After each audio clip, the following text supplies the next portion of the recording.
এই অসাধারণ মাসের শেষে এসে আমরা সবাই হয়তো এই চিন্তায় বিভোর যে আমাদের ইবাদত, আমাদের উপাসনা কি যথেষ্ট ছিল? আল্লাহ কি আমাদের নামাজে, ভোরে ঘুম থেকে ওঠা আর মনোযোগ দেবার, তার প্রতি যথাযথ দুয়ার ক্ষেত্রে অলসতাগুলো উপেক্ষা করবেন? আমাদের অর্জনের অনুভূতিও হচ্ছে, আবার একই সাথে অনুশোচনাও করছি যে সময়ের যথাযথ সদ্ব্যবহার হয়তো করিনি। আর আমাদের সবারই এই অনুভূতি হচ্ছে, কেউ কারো চাইতে ভালো অবস্থানে নেই আমরা, শুধু আল্লাহই জানেন আমাদের অবস্থা। তাই বাহ্যিক অবস্থা আর এই যে আমি এখানে দাঁড়িয়ে আপনাদের উদ্দেশ্যে কথা বলছি আর আপনারা শ্রোতা হিসেবে আমার কথা শুনছেন, এটা কিন্তু আপনাদের চাইতে আমার অবস্থানকে সম্মানিত বলে প্রমাণ করে না। আমরা সবাই আল্লাহ আজ্জা জাল্লার সামনে একই স্থানে অবস্থান করছি, আর এটা নিয়ে আমাদের সবারই চিন্তা করা দরকার। কিন্তু একই সাথে আমাদের দিনে এমন অনন্য কিছু আছে যেটা আমি আপনাদেরকে বলতে চাই। এই যে আমরা এই মাসকে বিদায় জানাচ্ছি, এটা আমার মতে খুবই গুরুত্বপূর্ণ। আর সেটা হলো ক্ষমার ব্যাপারে আমাদের ধারণা। এই মাসের বড় অনুপ্রেরণাগুলোর একটি হলো মাসটির প্রতিদিনই চাইলে আমরা আল্লাহর ক্ষমা অর্জন করতে পারি, আমাদের জীবন নতুন করে শুরু করতে পারি। এটাই হলো এই মাসের সবচাইতে বড় অনুপ্রেরণা, বড় উপহার। আর প্রত্যেক মুসলিমের এই বিষয়ে ভালোভাবে জানা দরকার, বিশেষ করে এই শেষ দিনগুলোতে।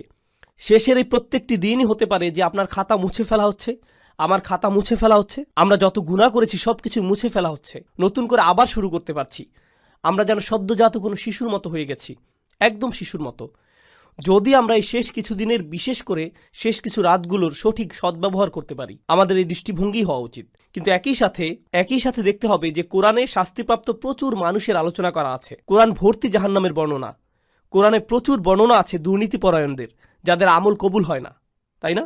যাদের আমল বিচার দিবসে কেড়ে নেওয়া হবে, তারা বিচার দিবসে বিস্ময় নিয়ে দাঁড়িয়ে আছে। সূরাতুল হাদিদে বিচার দিবসে অনেক মুসলিমদের কথা বলা আছে যারা আতঙ্কগ্রস্ত। তারা মুমিনদের সাথেই দাঁড়িয়ে আছে, জান্নাতের দিকে এগিয়ে যাচ্ছে, আর হঠাৎ করে একটি দেয়াল এসে পড়ল, আর তারা বলবে, আলাম নাকুন মাআকুম, আমরা কি তোমাদের সাথেই ছিলাম না? আমরা তো একত্রে থাকার কথা। আর তারা বলবে, না না, তোমরা আমাদের সাথে নও।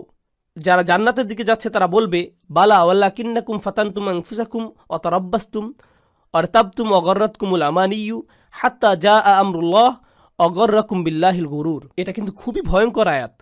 জান্নাতের দিকে ধাবমান যারা দেয়ালটির অন্যদিকে আছে তারা বলবে, হ্যাঁ তোমরা আমাদের সাথেই ছিলে, কিন্তু তোমরা নিজেদেরকে ফিতনায় ফেলেছিলে, তোমরা দিনকে গুরুত্ব সহকারে নাওনি। অতারাব্বাসতুম, তোমরা দেরি করেছিলে। তোমরা বলতে যে আমি বদলাবো, আমি হারাম ব্যবসা বন্ধ করব, আমি এই মন্দ কাজটি বন্ধ করে দেব, আমি নামাজকে আরও গুরুত্ব দেওয়া শুরু করব।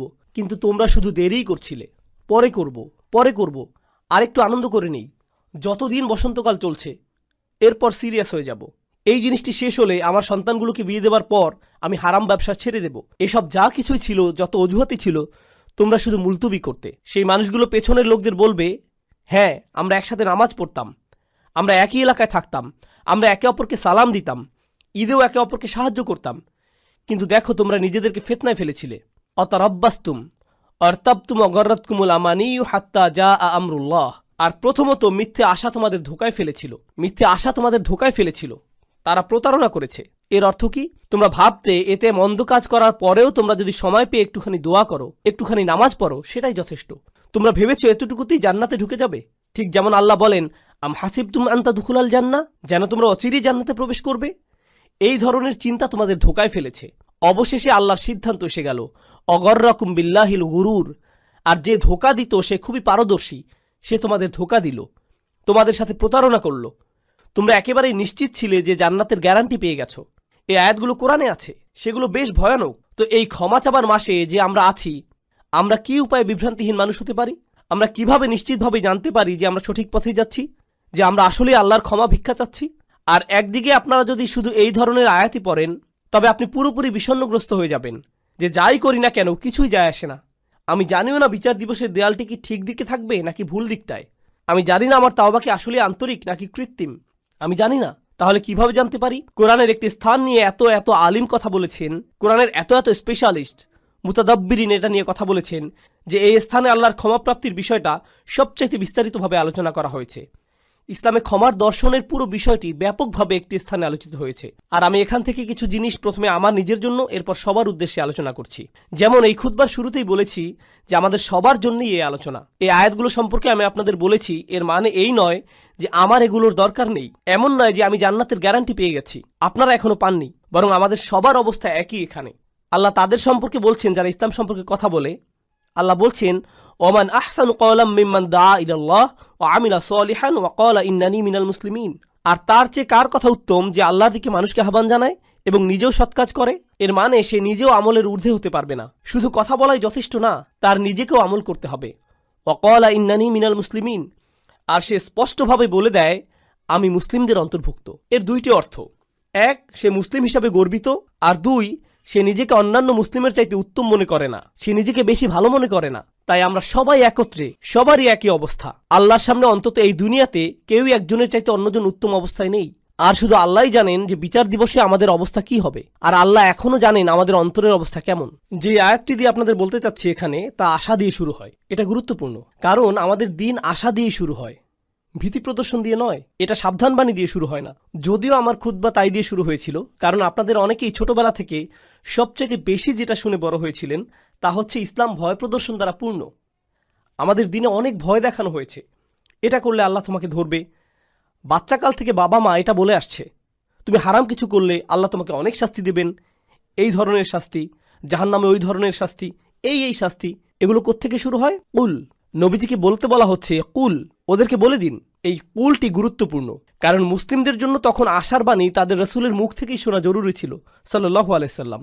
আর এই সুন্নতের ধারাবাহিকতা রক্ষায় আমরা এই আশা কিন্তু শুধু কিতাব থেকেই পাই না, বরং যারা রাসূল সাল্লাল্লাহু আলাইহি সাল্লামের উত্তরাধিকার বহন করেন তাদের কাছ থেকেও আশা পাই। এই লিগ্যাসি বহনকারী হিসাবে আপনি আমি, আমাদের উচিত ছিল অন্যদের আশার বাণী শোনানো। এই কুল শব্দের মধ্যেই, এই কুল শব্দটির মধ্যেই এই বিষয়টা সন্নিহিত।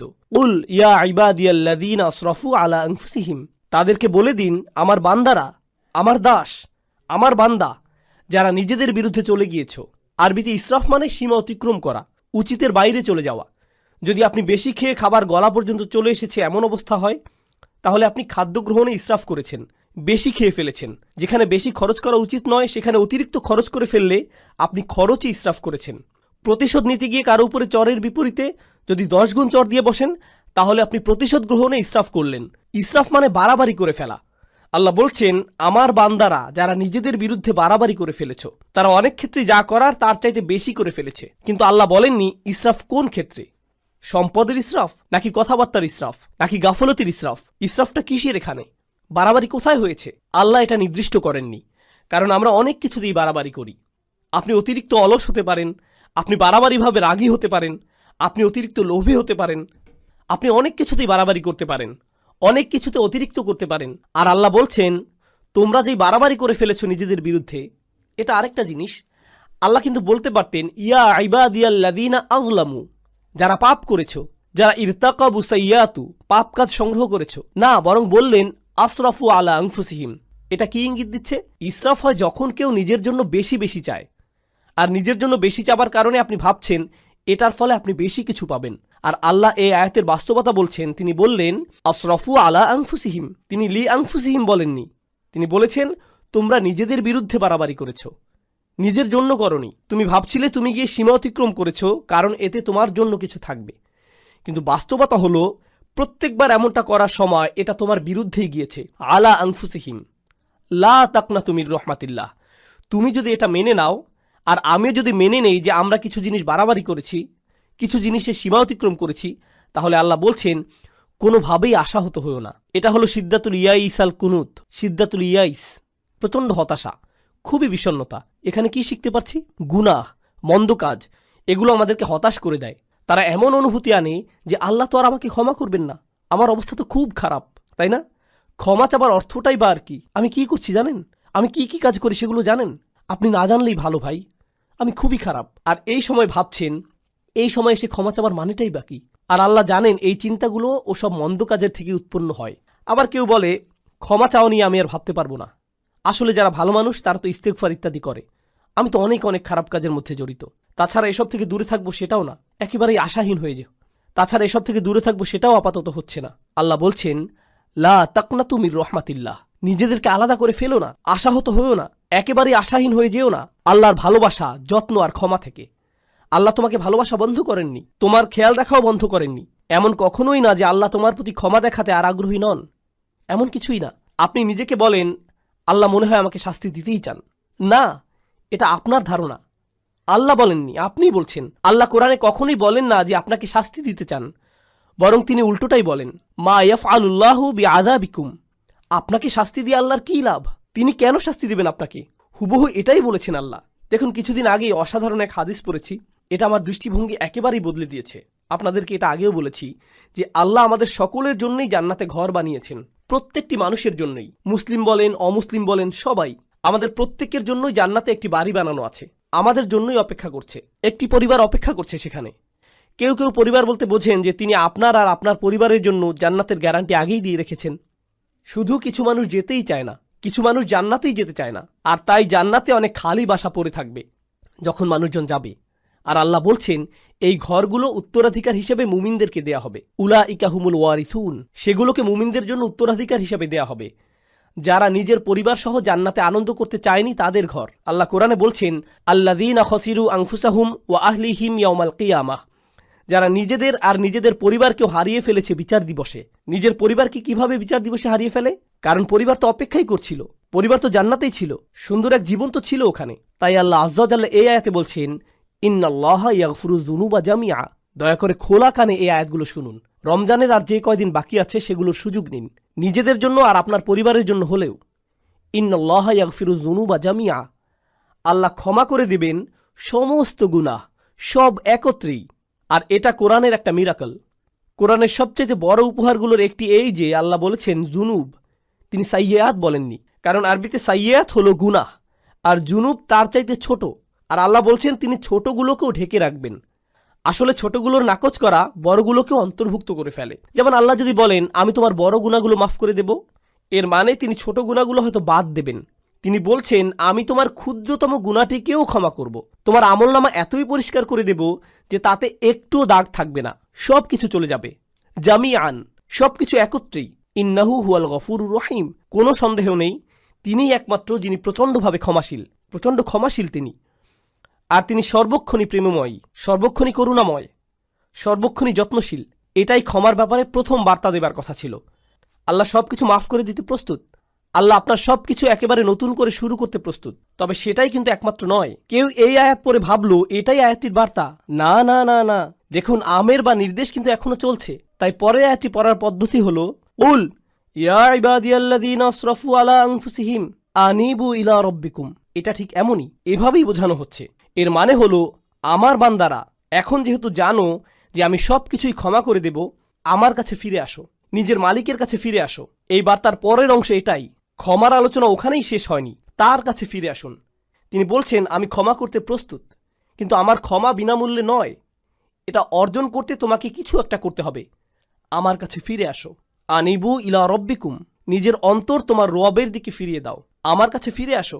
আনিবু ইলা রব্বিকুম, নিজের অন্তর তোমার রবের দিকে ফিরিয়ে দাও। দেখুন আরবিতে তওবা আক্ষরিকভাবেও হতে পারে, আল্লাহর দিকে অন্তর ফিরে আসা তওবা হয়, আবার শারীরিকভাবে ফিরে আসাকেও তওবা বলা যেতে পারে। ইনাবা শুধু অন্তরের জন্য।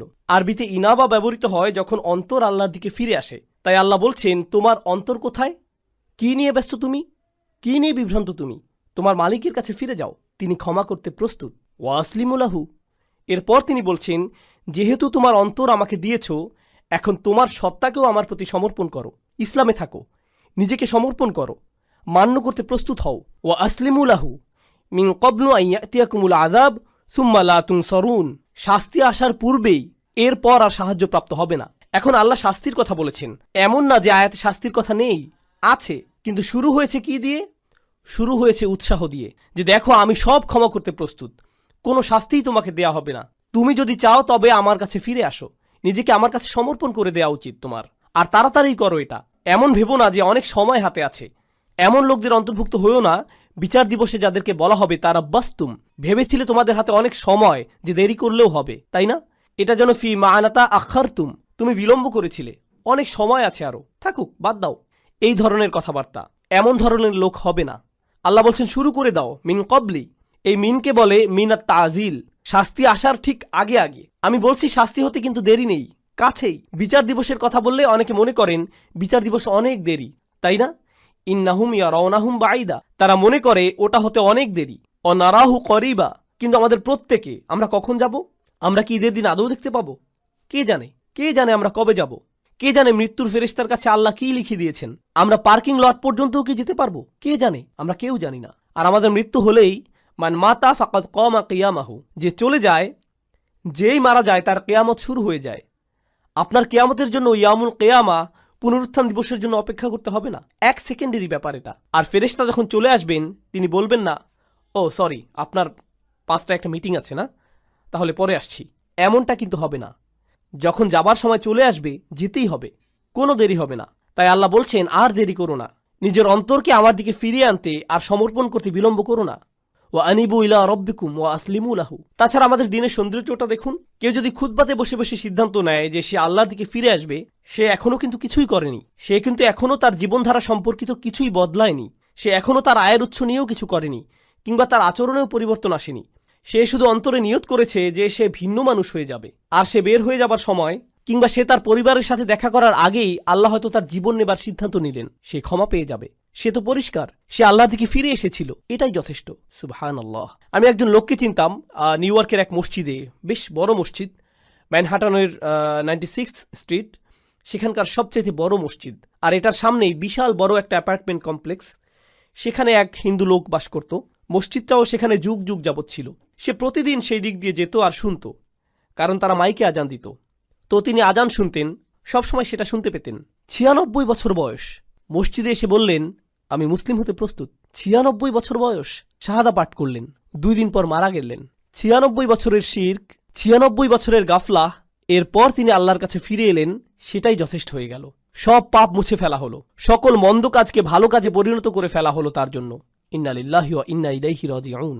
এটাই আল্লাহর দয়া, কারো প্রতি এটাই আল্লাহর ভালোবাসা, যে চলে যাবার পূর্বেই আল্লাহ তাদের ফিরে আসতে দেন। ওয়া আনিবু ইলা রব্বিকুম। এটা শুধু অমুসলিমদের প্রতি আহ্বান নয়, আমাদের জন্য। আমাদেরও আল্লাহর কাছে ফিরতে হবে। এমন মনে করবেন না যে আমি শুধু খুব আধুনিকতাবাদী লিবারেলদের উদ্দেশ্যে কথাগুলো বলছি। এখানকার ধার্মিকদের উদ্দেশ্যে বলছি না, হিজাব সহ বোন কিংবা দাড়িওয়ালা সেই ভাইটির উদ্দেশ্যে না, না না না, সবার উদ্দেশ্যেই বলছি। আল্লাহ কিন্তু বিচার দিবসে আমাদের চেহারা দেখবেন না, আল্লাহ দেখবেন আমাদের অন্তরে কি আছে। আমাদের দেখতে, কিছু করতে বেশি ধার্মিক ধার্মিক মনে হয়, তার মানে এই নয় যে আমরা অন্যের চাইতে ভালো অবস্থানে আছি। এটা শুধু আল্লাহই ভালো জানেন। ওয়া আসলিমু লাহু মিন ক্বাবলু আইয়াতিয়াকুমুল আযাব সুম্মা লা তুনসারুন। অত্তাবিউ, আদেশ এখনো চলছে। তোমাদের মধ্যে যারা পাপী, অত্তাবিউ আহসানা মা উনজিলা ইলাইকুম মির রাব্বিকুম। কি যে সুন্দর! আল্লাহ বলছেন, তোমাদের যা দেয়া হয়েছে তার সর্বোত্তমটি অনুসরণ করো। তোমাদের প্রতি নাজিলকৃতর মধ্যে সর্বোত্তমটি। এর অর্থ কি হয়? এর অর্থ হলো কোরআন। এর আগেই ওহী নাজিল হয়েছিল, কিন্তু মানুষের প্রতি নাজিলকৃত সর্বোত্তমটি হলো আল্লাহর এই কিতাব। আর কোনো কিছুই এর চাইতে উত্তম নয়। তোমরা কেন এর অনুসরণ করছো না? আল্লাহ এই আয়াতে আমাদের বলছেন, যারা তার দিকে ফিরে আসতে চায়, তার দিকে ফিরে আসার রাস্তাটি হলো তার কিতাবের অনুসরণ করা। আর না বুঝে কোনো মানচিত্র তো আপনি অনুসরণ করতে পারবেন না। আপনি দিক না চিনলে মানচিত্র কিভাবে অনুসরণ করবেন? আপনার আমার এই কিতাবের সাথে সরাসরি সম্পর্ক করা দরকার। যদি আপনি এই কিতাবটিকে উপেক্ষা করে চলছেন, তবে এই আয়াত আপনার জন্য। আপনি আমি যদি ক্ষমা চাই, তবে এই কোরআনের সাথে সরাসরি সম্পর্ক করতে হবে। এটা পড়ুন, কি বলতে চাচ্ছে সেটা বোঝার চেষ্টা করুন, আন্তরিকতার সাথে আল্লাহর কাছে দোয়া করুন, হে আল্লাহ, এই কিতাব বুঝতে আমাদেরকে সাহায্য করুন। আমি অনুবাদ পড়ছি, কিছুই বুঝছি না, আমাকে এর ব্যাখ্যা বুঝতে সাহায্য করুন। আপনি কি বলতে চাচ্ছেন আমাকে বলুন। ইয়া আল্লাহ, আরবি শিখা আমার জন্য সহজ করে দিন, যেন আমি আপনার কিতাবের সাথে সম্পর্ক করতে পারি। আল্লাহ আপনার জন্য সহজ করে দিবেন। তিনি করবেন না এমন হবে না। সমস্ত মানব জাতির প্রতি এটা খোলা দাওয়াত। তিনি বলেছেন তিনি সহজ করে দিবেন। আমি তো এটা আপনার জন্য সহজ করে দিতে পারবো না, আল্লাহ পারবেন। ওয়ালাকাদ ইয়াসসারনাল কুরআনা লিযিকরি। তিনি বলছেন আমরা তো কোরআন সহজ করে দিয়েছি। তিনি বলেননি লিল আরব।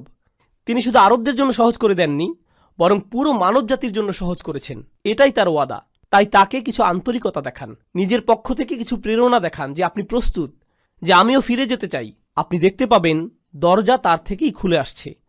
অত্তাবিউ আহসানা মা উনজিলা ইলাইক মির রাব্বিকুম। যা পাঠানো হয়েছে তার সর্বোত্তম অনুসরণ করো। অর্থাৎ এই কিতাবের চাইতে উত্তম বার্তা, উত্তম উপদেশ তো কখনোই তোমরা পেতে পারতে না। কোনো মুসলিমের এই কিতাবের সাথে সরাসরি সম্পর্ক থাকা মানে উপদেশ পাবার জন্য সবসময় কেউ না কেউ থাকা, তার অন্তরকে শান্ত করার জন্য কেউ না কেউ সবসময় আছে। আপনি কোরআনের যে কোনো পৃষ্ঠা খুলে পড়া শুরু করুন, শান্তি আর সুখ পাবেন। আপনি খুশুখুজুর সাথে সালাত আদায় করুন আর আল্লাহর কথাগুলো তিলাওয়াত করুন, এমন সমাধান পেয়ে যাবেন যেটা কল্পনাও করেননি। আল্লাহর কথার মাধ্যমেই সেটা চলে আসবে আপনার কাছে। কোরআন অসীম, সর্বক্ষণ প্রাসঙ্গিক। এটা এমন একটা কিতাব যেটা সর্বকালেই উপযুক্ত, আক্ষরিকভাবেই। কলেজে থাকতে আমি এক বন্ধুর সাথে এই এক্সপেরিমেন্ট করেছিলাম। তাকে বললাম, বন্ধু, সবাই তো বলে কোরআন হেদায়েত, চলো একটা এক্সপেরিমেন্ট করি। প্রত্যেকবার আমাদের কোনো সমস্যা হলেই চলো কোরআনের কোনো একটা পৃষ্ঠা খুলে পড়া শুরু করি, দেখি কোনো সমাধান পাই কিনা। আমরা এমন 2-3 মাস যাবৎ করলাম, আর সুবহানাল্লাহ আমরা প্রতিদিন মেলাতাম। আমি এটা পেয়েছি, এই সমস্যা হয়েছিল, আর এই আয়াত পেয়েছি, আর আমি এটা খুঁজছিলামও না, শুধু কোরআন পড়ছিলাম আর সেটা চলে এলো। এটাই আমার জন্য আল্লাহর সমাধান। দেখলেন, আমার জন্য আল্লাহর উপদেশ এটা। সুবহানাল্লাহ, কি অসাধারণ ব্যাপার। এমনই তো হবার কথা ছিল। আমাদেরকে দেয়ার এর চাইতে উত্তম আর সুন্দর জিনিস আর কি হতে পারে, তাই না? এরপর আল্লাহ বলছেন, ওয়াত্তাবিউ আহসানা মা উনজিলা ইলাইক মির রাব্বিকুম মিন ক্বাবলি আন ইয়াতিয়াকুমুল আযাবু বাগতাতান ওয়া আনতুম লা তাশউরুন। শাস্তি তোমার উপর আসার আগেই, হঠাৎ করে, তুমি কিছু বোঝার আগেই। অন্য কথায়, যারা আল্লাহর কথাগুলো জানে এরপরেও আল্লাহর দিকে ফিরে আসার চিন্তা করে না, তাদের শাস্তি তো আসবেই, কারণ আল্লাহ তো তাদের রাস্তা দেখিয়েছেন। দেখো, আমি তোমাদেরকে ক্ষমা করতে চাই, এই যে নাও কিতাব, নাও এটা। আপনি যদি না নেন তবে আল্লাহকে এরপর দোষ দিতে পারবেন না। তাই পরের আয়াতগুলো হলো যাদের ক্ষমা নিয়ে ভুল ধারণা আছে তাদের সম্পর্কে। এটাই হলো ক্ষমার আসল বুঝ। এই রাস্তাতেই আপনার যাবার কথা। আল্লাহ ক্ষমা করতে প্রস্তুত আছেন, যদি আপনি পিছনে ফিরে আপনার বাড়াবাড়ির জীবন, গুনাহের জীবন ছেড়ে চলে আসতে চান তার কাছে। আর যদি ওহির মধ্যে সর্বোত্তম ওহির অনুসরণ করতে চান, যদি তা করতে চান, তাহলে ক্ষমার দরজা খোলা আছে। তবে আপনি আশায় পরিপূর্ণ থাকবার কথা। আল্লাহ আমাদের সবাইকে ক্ষমার যোগ্য বানিয়ে দিন। এরপর অন্যদিকে যখন হঠাৎ করে শাস্তি চলে আসে, আচ্ছা দেখুন, এগুলো সবকিছুই কিন্তু বহুবচনে ছিল। আয়াতটি ছিল বহুবচনে। এর মানে কি জানেন? যে পুরো সমাজকে বলা হচ্ছে যেন ঠিক হয়ে যায় যে আমাদের একে অন্যকে আল্লাহর নিকটবর্তী হবার ব্যাপারে উৎসাহ দেবার কথা, আমাদের একে অপরকে পেছনে ফেলে আসার কথা না। কিন্তু একটি দিন আসছে, যখন সেই দিন আসবে, কোনো সমাজ তখন থাকবে না। আমরা সবাই সেদিন একা হব। সবাই বলবো নাফসি নাফসি, আমি নিজে, আমি নিজে। সেদিন কোনো একত্রিত পরিবার থাকবে না। দেখুন, আমরা পরিবার সহ বেড়াতে যাই, সবাই মিলে একত্রে গাড়িতে উঠি, সবাই একসাথে যাই, কিন্তু সেই সফরে সবাই একাই ভ্রমণ করবে। আপনি আপনার পরিবারের সাথে থাকবেন না, এমনটা আর হবে না। আর সেই দিনে, এখন আয়াতগুলো সব এক বচনে, তাই সে বলছে, আন তাকুলা নাফসুন ইয়া হাসরাতা আলা মা ফাররাততা ফি জামবিল্লাহ ওয়া ইন কুনতু লামিনাস সাখিরিন। এই আয়াতগুলো এতটাই প্রাসঙ্গিক, আল্লাহে আমি অনেক ইমেইল পাই যাদের এমন কোনো সমস্যা, আমি তো অবাক। ১,৫০০ বছর পরেও সমস্যাগুলো বদলে যায়নি।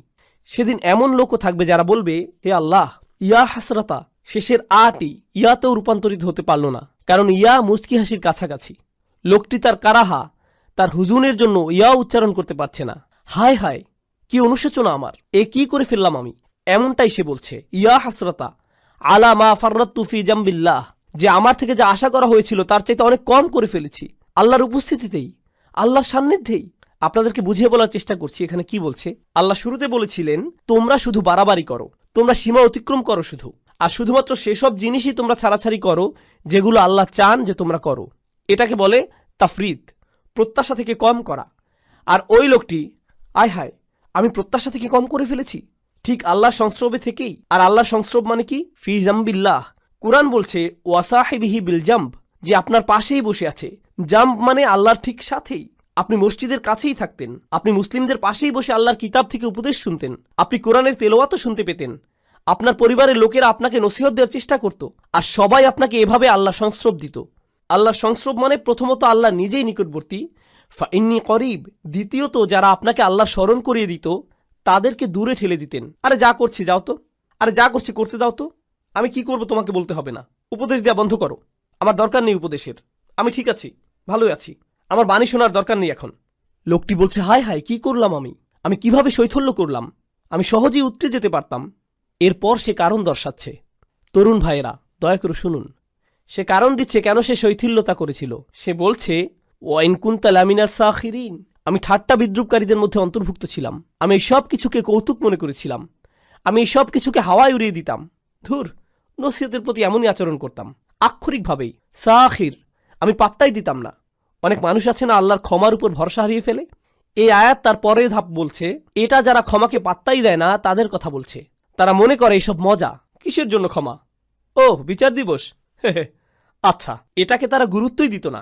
এখন এই লোক বিচার দিবসে দাঁড়িয়ে চিৎকার করছে, হে আল্লাহ, কিভাবে আমি এটাকে পাত্তা না দিয়ে থাকলাম, এটাকে কেন কৌতুক মনে করলাম। এরপর দ্বিতীয় ধরনের লোক, আও তাকুলা লাউ আন্নাল্লাহ হাদানি, দ্বিতীয় ধরনের লোক বলছে, ইস, যদি আল্লাহ আমাকে হেদায়েত দিতেন, এটা আল্লাহর দোষ, তিনি যদি আমাকে হেদায়েত দিতেন তাহলে লাকুনতা মিনাল মুত্তাকিন, তাহলে আমি মুত্তাকিদের অন্তর্ভুক্ত হতাম।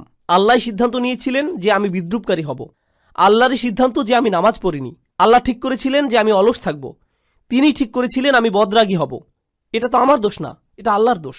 এটাও সে বিচার দিবসে বলছে। সে এই দুনিয়াতে মিথ্যুক ছিল, আখিরাতেও মিথ্যুক। তুমি আল্লাহর উপরে চাপিয়ে দিচ্ছ, হ্যাঁ, যেন সব দোষ তারই, যেন তারই সব দোষ, যেন তোমার কোনোই দোষ নেই। সুবহানাল্লাহ, এটা তো অন্য কারোর জন্য করো না। কেউ রাস্তায় তোমাকে আটকে দিল, আল্লাহর দোষ। এই লোক, সে তো গাড়ি চালাতেই জানে না, দেখে চালাতে পারে না, তাকে ফাইন করা উচিত। তাকে কেন দোষ দিচ্ছ? নিজেকে তো দোষ দাও না, তাই না? আপনি কোনো গ্রোসারি দোকানে গেলেন, ক্যাশ রেজিস্টারে গিয়ে টাকা পরিশোধ করছেন। এখন সেই লোক টাকা ফেরত দিল না, 10 টাকা ফেরত পাবেন আপনি, সেটা সে দিল না। এই যে আমার 10 টাকা কই? সে বলল এটা তো আল্লাহর দোষ, আল্লাহ ঠিক করেছেন আপনি টাকাটা পাবেন না। কি বলছেন আপনি? আমার 10 টাকা ফেরত দিন। অন্য মানুষদের কাজে তাদেরকে দোষ দিতে আপনি ঠিকই জানেন, কিন্তু যখন নিজের বিষয় আসে তখন বলেন না না না, আল্লাহ সিদ্ধান্ত করেছেন যে আমি বন্ধ কাজ করব। আসলেই মুনাফিক। এভাবেই চলবেন আপনি? এই অজুহাতের পেছনেই লুকাবেন আপনি? এই কথা বিচার দিবসেও বলছেন আমি তো মুত্তাকিই হতাম যদি আল্লাহ হেদায়েত দিতেন। তিনি আমার গোমরাহির সিদ্ধান্ত নিয়েছেন, পুরোটাই আমার তাকদীর। আও তাকুল আহিনা তারাল আযাব লাউ আন্না লি কাররাতান। এরপর যখন সে শাস্তি দেখতে পেল, বলল আচ্ছা আচ্ছা আচ্ছা ঠিক আছে, আসলে আমারই দোষ, আমি মানছি। যখন সে শাস্তি দেখতে পেল, আমাকে আরেকটি সুযোগ দিন। লাউ আন্না লি কাররাতান, যদি আমি আরেকটি সুযোগ পাই, ফা আকুনা মিনাল মুহসিনিন, আমি তবে শুধু মুসলিম না, শুধু মুমিন না, আমি মুহসিনিনদের অন্তর্ভুক্ত হয়ে যাব। মুহসিনের সংজ্ঞা কি? আল্লাহর ইবাদত করা যেন তাকে দেখতে পাচ্ছেন। এখন আল্লাহ শাস্তি দেখার পর সে বলছে আমি আল্লাহর ইবাদত করব যেন শাস্তি দেখতে পাচ্ছি, আমার ইহসান থাকবে, আমি প্রস্তুত। ইয়া আল্লাহ, আমাকে একবার ফেরত পাঠান, আমি খুব ভালো হয়ে যাব, আমি বদলাতে একদম রাজি আছি, শুধু একটা সুযোগ দিন, আপনি তো আর রহমান, আমাকে তো সুযোগ দিবেন। এই ধরনের কথাগুলো মানুষেরা বলবে, এসব অজুহাত তারা দেবে, কারণ ক্ষমা পাওয়ার মানে কি তারা বুঝতেই পারেনি। আর আল্লাহ তাদের কি উত্তর দেবেন? খুতবা শেষ করতে করতে বলছি, বালা, না না না, বরং উল্টো। প্রথম যেই লোকটি বলেছিল ইয়া আল্লাহ আমার শৈথল্য হয়ে গিয়েছে, আমি দুঃখিত, না, আপনার দুঃখিত হওয়াতে কিছু যায় আসে না। দ্বিতীয় লোকটি যে বলল যদি আল্লাহ আমাকে হিদায়াত দিতেন তবে আমি ঠিক থাকতাম, আল্লাহ বলছেন এই যুক্তি এখানে চলবে না। বালা, ইয়া আল্লাহ আমাকে আরেকটি সুযোগ দিন, এবার ঠিকই ভালো হয়ে যাব, সত্যি বলছি, এবার সব কিছু ঠিকঠাক মতো করব, খুবই গুরুত্ব সহকারে করব, আর ঠাট্টার পাত্র বানাবো না এবার। আল্লাহ বলছেন না, সেই সময় শেষ। আমি তোমাকে বার্তা পাঠিয়েছিলাম যে আমি সব মাফ করে দিব, কিন্তু তুমি পাত্তা দাওনি, তুমি ছুঁড়ে ফেলেছিলে, সেই আমন্ত্রণে থুথু দিয়েছিলে, তুমি এটাকে কৌতুক ভেবেছিলে, সেটা তোমার দোষ, সব তোমার দোষ।